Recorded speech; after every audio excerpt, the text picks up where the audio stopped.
इतने दूर पहुंचे होंगे, कैसे आए होंगे, कि कैसे समस्या है चलने में आप जानते हैं। तो मैं उत्तराखंड पुष्कर सिंह धामी सरकार जी को नमस्कार करता हूं कि हमारी आवाज सुने।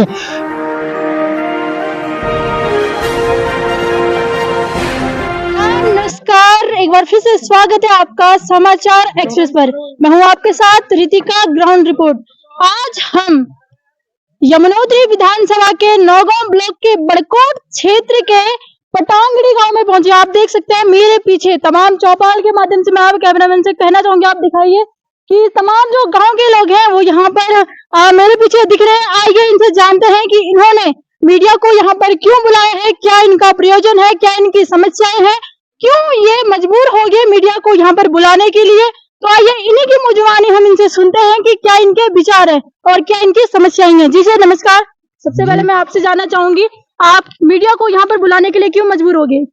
देखो, मैं सबसे पहले आप मीडिया को नमस्कार करता हूं गांव की ओर से। आप लोग इतने दूर पहुंचे होंगे, कैसे आए होंगे, कि कैसे समस्या है चलने में आप जानते हैं। तो मैं उत्तराखंड पुष्कर सिंह धामी सरकार जी को नमस्कार करता हूं कि हमारी आवाज सुने, कि हमारे जब खेती बाड़ी होती है, यातायात का साधन बंद हो रखा। क्या समस्या है आपकी? समस्या क्या है? समस्या हमारी एक तो रोड भी नहीं है, कुछ नहीं है, लाइट पानी उसमें भी बहुत कम कर्मचारी देखते हैं कि क्यों दूर का क्षेत्र है, इसमें आने के लिए कोई इच्छुक नहीं है। क्यों? जब हमारी रोड नहीं है, रोड के कारण से हमारा सब विकास ठप हो रखा। जो कोई काम भी करना चाहता कृषि विभाग में, वो भी अपनी कृषि में काम नहीं कर पाता। खेती में कोई आलू मटर उगाए तो उगाए कैसे? जब तक रोड तक पहुंचाता तब तक वो खराब हो जाती, कभी गाड़ियां नहीं मिलती, कुछ नहीं होता, बड़ी दिक्कत हो जाती। इसलिए मैं सरकार को ये चाहता हूँ कि हमें जब दुख सुख में जब होता तो कैसे जाती, इस जगह कोई रह के दिखाए, कोई भी कर्मचारी, जैसे हम अपनी जीवन यापन कर रहे हैं कैसे कर रहे हैं। तो इस सरकार को मैं नमन करता हूँ कि हमें हमारी आवाज सुने और देखें, हमारे यातायात का साधन खोले, हमें रोड दें। इनकी बातों से हमें अभी अभी पता चला है कि यहाँ के गांव में रोड नहीं है। रोड सरकार ने हर ग्राम सड़क योजना चलाई है, हर गांव में सड़क होनी चाहिए, जल होना चाहिए, स्वास्थ्य शिक्षा के लिए उचित साधन होने चाहिए। तो कुछ और लोगों से जानते हैं कि उनके क्या विचार है कि यहाँ पर जो उत्तराखंड है वो पूरे 24 वर्ष का होने वाला है और अभी तक इस गांव में रोड नहीं आई है, जो कि प्राथमिक सुविधा है गांव के लिए, देश के लिए। तो आइए कुछ और बुजुर्ग लोगों से जानते हैं कि आपके क्या विचार है, क्यों यहाँ पर अभी तक रोड नहीं आया? आप महाराज गांव में रह करके आपने अभी तक रोड नहीं आया। वोट मांगने के लिए आते हैं नेता लोग, और जब कोई काम करते हैं तब पीछे डाल देते हैं पर्चियां। यहाँ हम परेशान हैं, हर खेती बाड़ी करके जंगल का मामला है, वहाँ जंगली जानवर खा लेते हैं और हमारे पास कुछ नहीं पड़ता है।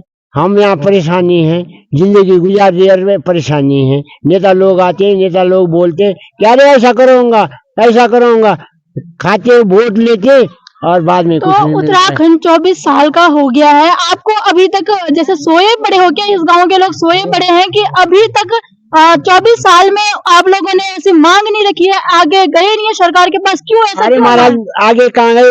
विधायक लोगों को, अध्यक्ष लोगों को बोले आते, जब वोट का ये होता है तब तो सब आगे आ जाते हैं। अब जब वोट नहीं होते, वोट लेते हैं, बाद में कुछ नहीं मिलता है। अच्छा जी, तो इनका कहना है कि जो भी नेता होते हैं वो सिर्फ वोट मांगने के लिए इस गांव में आते हैं, अपने स्वार्थ के लिए इस गांव में कदम रखते हैं, बाकी बात यहाँ पर कोई कार्यवाही नहीं की जाती है। कुछ और लोगों से जानते हैं, महिलाएं यहाँ पे मांग सकती है, उनसे भी जानने का प्रयास करते हैं कि उनके क्या विचार है। तो नमस्कार, सबसे पहले आपका स्वागत है हमारे चैनल पर। इन दादाजी ने बताया कि यहाँ पर नेता सिर्फ वोट मांगने आते हैं। तो क्या 24 साल का उत्तराखंड हो गया, आपने कभी ये नहीं सोचा है कि हम खुद जाए, नेताओं के भरोसे क्यों रहे हम? आप लोगों को मेरे नमस्ते। मनीता रावत पटांगनी से। हमारे गांव में रोड की समस्या है, जंगल का रास्ता है, जानवरों का डर है, बच्चों के लिए परेशानी है। यहाँ बेटी बहू की डिलीवरी होगी, कहाँ जाएंगे? बूढ़े लोग बीमार पड़ेंगे, कहाँ जाएंगे? हमारे लिए बहुत परेशानी है। अच्छा, जब स्वास्थ्य यहाँ पर किसी का खराब होता है तो किस तरीके से, क्या साधन होते हैं आपके पास कि उनको आप रोड तक पहुंचाते हो या फिर बड़कोट तक आप उनको स्वास्थ्य केंद्र तक पहुंचाते हो? क्या साधन होते हैं आपके? क्या हमारे क्या हमारे रोड देने हैं? साधन क्या है, क्या किस तरीके से आप ले जाते हो उनको? डंडी करते हैं कंडी बनाते, कोई डंडी बनाते हैं नीचे।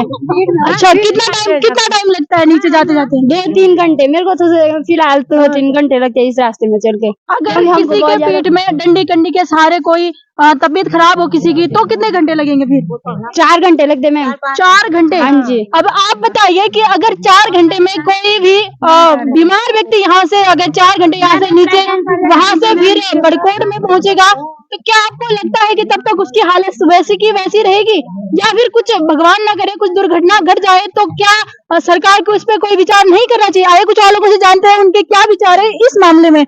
यहाँ पर हमारे साथ ग्राम के जो प्रधान है वो भी जुड़ चुके हैं, इनसे जानते हैं कि उनका क्या विचार है, वो आज तक क्यों खड़े नहीं हुए, आज इस पंचायत में क्यों खड़े हुए हैं, रोड के लिए क्यों जागे इतनी देर में।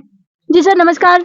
नमस्कार जी, सबसे पहले आपका स्वागत है हमारे चैनल पर। बहुत बहुत तो धन्यवाद। आप आज क्यों खड़े हुए हैं इनके साथ इस रोड की मांग को लेकर के? देखो, हम आज नहीं, हम हमेशा इनके साथ खड़े हैं और रोड के लिए भी हम काफी समय से प्रयास रखते हैं और सरकार से कुछ क्या क्या प्रयास किया आपने? हमने ये प्रयास किया है। हमने जो हमसे हुआ है, हमने जो है आप अभी पहले जो है बोला भी है कि हमें PWD में मनी टोकन जो है अपने लेटर के माध्यम से डला है, शासन से आया है। उसके बाद जो है स्वीकृति के लिए कोई ये है कि आगे विधायक और प्रशासक की जो है, यहाँ पर बहुत सारे नेता वोट मांगने भी आए होंगे, तो किन किन नेताओं के पास आप गए हो अपने से वो लेके, अपनी पर्ची लेके, अपना वो एप्लीकेशन लेके? देखो किस किस के पास? देखो हम ज्यादा वो नहीं कहते हैं।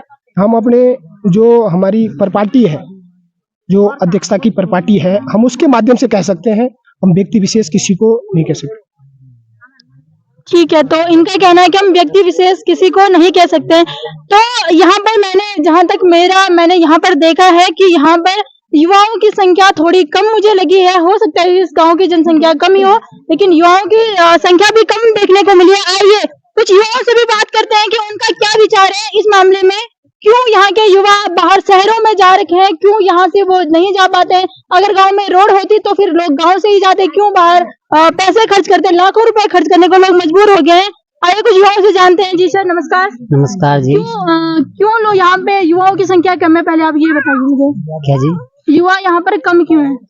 युवा इसलिए कम क्यों है कि यहाँ विकास कुछ है ही नहीं है। मेन विकास का जो पहिया होता है वो रोड होता है, और जो हमारे खेती है, जो हमारे बगीचे हैं, जहाँ युवाओं का रोज